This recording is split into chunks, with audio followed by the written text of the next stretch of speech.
ऐसा कोना हो सकता है जहां कुछ छुपकर आपको देख रहा हो। ये कहानी है विवेक झा की, जिसने मुंबई के वर्धान टेक पार्क की बहुमंजिला बिल्डिंग की 13वीं फ्लोर पर नाइट शिफ्ट में बैकएंड डेटा एग्जीक्यूटिव करीब 5 साल काम किया। विवेक और राजेश उस रात भी रोज की तरह अपने काम में व्यस्त थे। कंप्यूटर स्क्रीन पर डेटा एंट्री करते करते विवेक को नींद आ रही थी, लेकिन शिफ्ट के नियम सख्त थे। ब्रेक का समय तय था। अचानक उसे लगा जैसे कोई उसके पीछे से गुजर गया हो। उसने फौरन पीछे मुड़कर देखा, लेकिन वहां कोई नहीं था। वो फिर से काम में लग गया, पर तभी प्रिंटर अपने आप चलने लगा। रात के 2:15 पर जब पूरे फ्लोर पर सिर्फ 2 लोग थे, विवेक और उसका कलीग राजेश, तभी प्रिंटर में से एक प्रिंट निकली।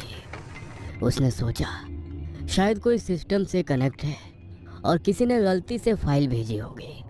लेकिन जब उसने प्रिंटर पेपर निकाला तो वो खाली थी। उसके रोंगटे खड़े हो गए। विवेक झा बिहार के भागलपुर का रहने वाला था, एक मध्यम वर्गीय परिवार से, जहां उसके पिता रिटायर्ड स्कूल शिक्षक थे और माँ पूजा पाठ में विश्वास रखने वाली सीधी सादी गृहिणी। 2 बहनों की शादी हो चुकी थी और घर की जिम्मेदारी अब उसी पर थी। उसने कंप्यूटर साइंस में डिप्लोमा किया था और कुछ छोटे कामों के बाद उसे मुंबई के वर्धान टेक पार्क बिल्डिंग में बैकएंड डेटा एग्जीक्यूटिव की नौकरी मिल गई। राजेश उत्तर प्रदेश के बरेली से था। वो विवेक से 2 साल सीनियर था और पिछले 1 साल से उसी कंपनी में काम कर रहा था।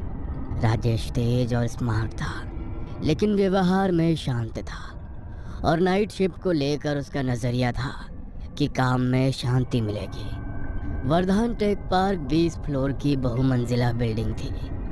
बिल्डिंग बहुत ही शानदार थी। शीशे की दीवारें, शानदार कैफेटेरिया, हाई सिक्योरिटी एक्सेस और लिफ्ट जो सीधा आपके फ्लोर पर ले जाती थी। लेकिन इस बिल्डिंग के बारे में एक बात अजीब थी। 13वां फ्लोर कभी दिखता नहीं था। लिफ्ट में 12 के बाद सीधा 14 आता था, लेकिन कर्मचारियों को बताया जाता था कि 13वां फ्लोर सबके लिए नहीं है, पर सिस्टम में मौजूद है। वहाँ सिर्फ नाइट की बैकएंड टीम को जाना होता है। विवेक का काम आसान नहीं था। रात की shift, system monitoring, data entry, server log track करना और क्लाइंट के रिपोर्ट्स जनरेट करना, लेकिन घर चलाना था, इसलिए उसने कभी शिकायत नहीं की। पहले 2 साल वो दिन की शिफ्ट में काम करता रहा। उसे रात में जागने में दिक्कत थी, इसलिए वो हमेशा नाइट शिफ्ट लेने से बचता था। लेकिन हाल ही में कंपनी ने एक बड़ा क्लाइंट प्रोजेक्ट साइन किया। अचानक नाइट बैकएंड टीम में लोगों की कमी पड़ गई और एचआर ने विवेक को मेल भेजा, 3 महीने के लिए रोटेशनल नाइट शिफ्ट। इस बार विवेक बच नहीं सका और वो मजबूरी में तैयार हो गया। उसी दिन 13वां फ्लोर ऑफिस देखने के लिए उसने सिक्योरिटी गार्ड से पूछा।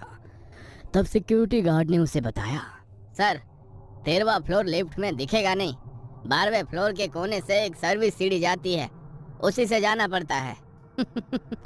ओह, ये दरवाज़ा तो मैं रोज़ देखता हूँ, ये हमेशा लॉक्ड होता है। मुझे नहीं पता था कि इसके पीछे सीढ़ी है। सर दिन में ये लॉक्ड रहता है, क्योंकि दिन में यहाँ कोई नहीं जाता, सिक्योरिटी गार्ड ने बताया। ये सब सुनते वक्त भी विवेक के दिमाग में शिफ्ट अलावेंस और ओवर टाइम की रकम घूम रही थी। उसे न फ्लोर के बारे में कुछ पता था, न उसने पहले कभी कोई अफवाह सुनी थी। 13वां फ्लोर उसके लिए सिर्फ एक नई सीट और कुछ एक्स्ट्रा रुपए थे। धीरे धीरे विवेक को इस फ्लोर के बारे में बातें पता चलने लगी।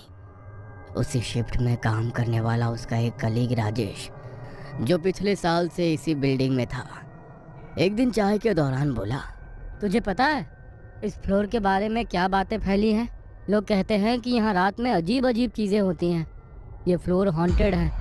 पर मेरा तो मानना है कि ये सब लोगों ने नाइट शिफ्ट से बचने के लिए कहानियाँ बना रखी है। अगर कुछ होता तो कंपनी इसे छिपा नहीं सकती थी।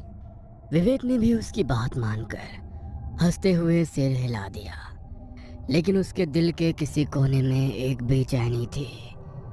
तभी उसी रात एक घटना हुई जिसने उसके उस मजाक को चुप करा दिया। रात के करीब 2:15 पर दोनों अपने अपने डेस्क पर बैठे थे। अचानक प्रिंटर अपने आप चलने लगा। राजेश बोला, अबे किसी ने डॉक्यूमेंट भेजा होगा। विवेक ने जब प्रिंटर से कागज निकाला तो वो खाली था। राजेश ने मजाक में कहा, भूतों ने अपना रेज्यूमे भेजा होगा।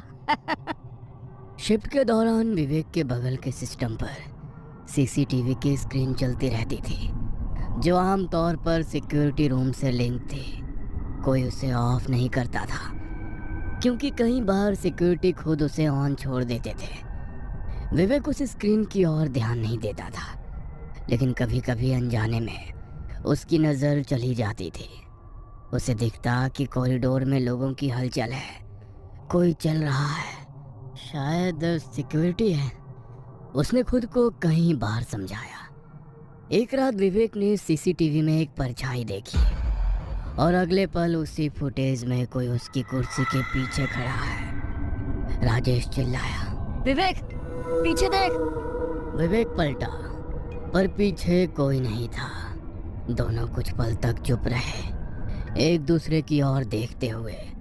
विवेक का शरीर सुन्न पड़ गया। उसने हेडफोन लगा लिए पर गाने सुनते सुनते उसका दिमाग अब डर के सन्नाटे में डूब गया था। ये विवेक और राजेश के लिए पहली बार डर का अनुभव था, पर उन्होंने तय किया कि ये बात दोनों किसी को नहीं बताएंगे। उन्हें लगा कि कोई उनकी बातों पर यकीन नहीं करेगा और सब लोग उन्हें डरपोक समझेंगे। और ये भी डर था, शायद अफवाह फैलाने के लिए कंपनी उन्हें जॉब से ना निकाल दे। इस फ्लोर पर एक मीटिंग रूम था, एकदम कोने में। वो हमेशा बंद रहता था। एक रात राजेश पानी लेने के लिए पेंट्री गया था। तभी विवेक अकेला बैठा लॉग फाइल देख रहा था कि उसके हेडफोन में अचानक शोरगुल सुनाई दिया, जैसे बहुत सारे लोग एक साथ बोल रहे हो। हालांकि प्लेलिस्ट में कोई म्यूजिक ट्रैक नहीं चल रहा था। वो हड़बड़ा कर उठा और आवाज़ अचानक से बंद हो गया। उसकी नज़र मीटिंग रूम नंबर 3 की से हल्की पीली रोशनी चमक रही थी, मानो अंदर किसी ने टॉर्च जला रखी हो। लेकिन अचानक वो रोशनी बुझ गई।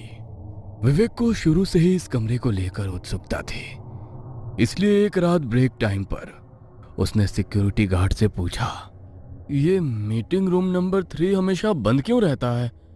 कोई मीटिंग तो कभी यहाँ होती नहीं देखी। गार्ड ने पहले तो टालने की कोशिश की, लेकिन फिर धीरे से बोला, सर, पुराने लोग कहते हैं इस कमरे में कुछ ठीक नहीं है। पहले यहाँ मीटिंग्स हुआ करती थी, लेकिन फिर एक बार कुछ अजीब हुआ, उसके बाद से इसे बंद रखा जाता है। कुछ दिन बाद एक रात राजेश हाथ धोने के लिए कॉरिडोर के आखिरी वॉशरूम में गया। अंदर घुसते ही ट्यूबलाइट झटके से जल बुझने लगी, मानो कोई उसके ऊपर फड़फड़ा रहा हो। उसने जल्दी जल्दी हाथ धोए, लेकिन जैसे ही बटन बंद किया, पूरे बाथरूम की लाइट एक पल में गुल हो गई। गहरा सन्नाटा, पर नल से गिरती बूंदों की टकटक और किसी के धीमे कदमों की चुर्राहट सुनाई दे रही थी। राजेश मोबाइल की फ्लैशलाइट जलाकर बाहर की ओर भागा। दरवाजा खोलते ही कॉरिडोर की लाइट से एक झटके में वापस जल गई, लेकिन अंदर अब भी घोप अंधेरा था।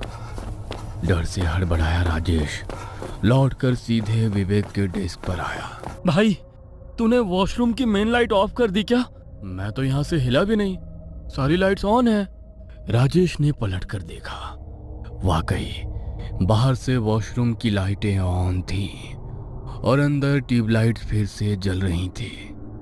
दोनों एक दूसरे से बातें करने लगे। विवेक ने राजेश को वो बात बताई जो सिक्योरिटी गार्ड ने उसे बताई थी। अब धीरे धीरे विवेक और राजेश दोनों को अलग अलग डरावने अनुभव होने लगे थे। कभी किसी की परछाई, कभी कंप्यूटर स्क्रीन पर अजीब चीजें टाइप होती, तो कभी बिना वजह की ठंडक महसूस होती। विवेक ने नोटिस किया कि ये अनुभव अक्सर रात 3 बजे के आसपास होते थे।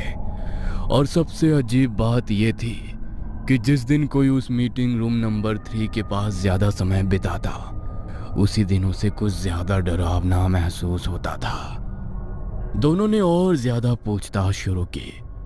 ऑफिस में पुराने लोगों से, हाउसकीपिंग स्टाफ से, सबका जवाब लगभग एक जैसा था। उस रूम में अजीब ठंडक लगती है। कई बार अंदर से खुद ब खुद आवाज आती है और जो भी देर रात उस रूम के पास बैठा हो उसे कुछ अजीब चीजें दिखती हैं। यह सब सुनकर विवेक का डर और बढ़ गया। ऐसा लगने लगा था जैसे उस कमरे के भीतर कोई ऐसी शक्ति थी जो आसपास मौजूद हर चीज पर असर डाल रही थी। एक रात करीब 3:10 पर उस कमरे से कुछ आवाज आई। विवेक और राजेश उस कमरे के पास गए तो उन्हें दरवाजे के नीचे से लाइट जली दिखी। विवेक धीरे धीरे उस ओर बढ़ा। दरवाजा बंद था, लेकिन अंदर से हल्की हल्की आवाजें आ रही थी, जैसे कोई दबी आवाज में बात कर रहा हो। उसने राजेश से सिक्योरिटी को कॉल करने के लिए कहा, लेकिन किसी ने फोन नहीं उठाया। डर कर वो वापस अपनी डेस्क पर लौटे तो विवेक का सिस्टम ऑन था और उसकी स्क्रीन पर एक लाइन टाइप हो चुकी थी, तुमने दरवाजा क्यों नहीं खोला। विवेक और राजेश अब इस फ्लोर के माहौल से अंदर ही अंदर डरने लगे थे। हर रात वो ऑफिस आते, लेकिन अब उनके चेहरे पर पहले जैसी सहजता नहीं रहती। एक दिन ब्रेक के दौरान जब वो कैंटीन में बैठे थे, तब उन्हें हाउसकीपिंग स्टाफ से पता चला कि शरद नाम का एक एम्प्लॉय इसी शिफ्ट में कुछ महीने पहले काम करता था और उसने अचानक नौकरी छोड़ दी थी। यह सुनकर विवेक को बहुत आश्चर्य हुआ, क्योंकि ऐसा कोई रिकॉर्ड ऑफिस में नहीं था। विवेक ने कुछ खोजबीन की और जैसे तैसे शरद का नंबर निकाला। फोन पर बात करने पर शरद पहले टालम टोल करने लगा, लेकिन जब विवेक ने उसे बताया कि वो भी अब उसी मीटिंग रूम नंबर सीसीटीवी के अनुभव से गुजर रहा है, तो शरद कुछ पल चुप रहा और फिर धीरे से बोला, मिलो मुझसे, लेकिन किसी और को मत बताना। अगले दिन शाम को एक छोटे से चाय स्टॉल पर दोनों मिले। शरद पहले बहुत घबराया हुआ था, हाथ कांप रहे थे, आवाज थरथरा रही थी। शरद ने बताया, उस मीटिंग रूम में एक बार एक एम्प्लॉय की मौत हो गई थी। नाइट शिफ्ट में ओवर टाइम के दौरान स्ट्रेस से हार्ट अटैक आया। कंपनी ने ये बात छुपा ली ताकि कंपनी की इमेज ना खराब हो जाए, लेकिन कहते हैं तभी से उसकी आत्मा वहीं पर है। क्या तुमने खुद कुछ देखा है? शरद की आंखें डबडबा गई।